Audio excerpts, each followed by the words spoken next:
ইসলামী আন্দোলনের জন্য এবং জাতীয় উলামা মাশায়েখ পরিষদের জন্য একটা জিন্দা লাইব্রেরি।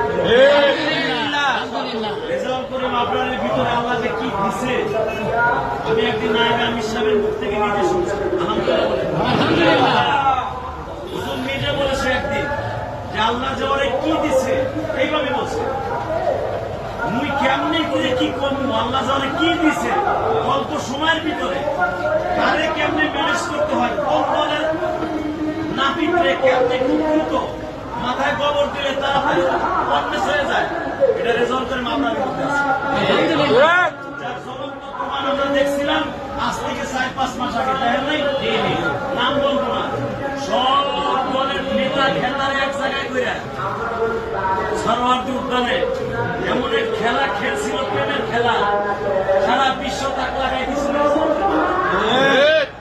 আজকে জাতীয় উলামা মাশায়েখ পরিষদের মাথা যখন এখানে আছে, আমার মতো সেলাব্রিটির আপনাদের বক্তব্য দিয়ে আপনাদের অশান্তরা মনকে সান্ত্বনা দেওয়ার মতো অ্যাবিলিটি আমার নাই। তবে আমি একটা কথা বলি, আবুল কালাম আজাদ একটা সঙ্গীত গাইছে, সঙ্গীতের সাথে আমি কণ্ঠ মেলে একটা কথা বলি, আমাদের যা কিছু আছে আমরা দেখলাম একাই উলামা মাশায়েখের কাছে চান, আমার চাকরির কাছে কিছু করে না, আমার ঘরে খাওয়া নাই, উলামা মাশায়েখ করে না। ইসলামী আন্দোলন এবং আইম্মা পরিষদ এ বড় নামাজ মৌলায় বড়, তার কাছে আমাদের মাধ্যমে চাই আল্লাহ দিতে কি দেরি করতে না।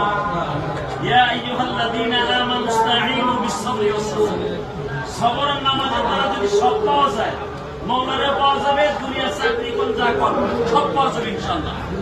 তবে আমি আপনাদের কাছে একটা কথা বলেই বসে পড়বো, রেজাল্ট আপনাদের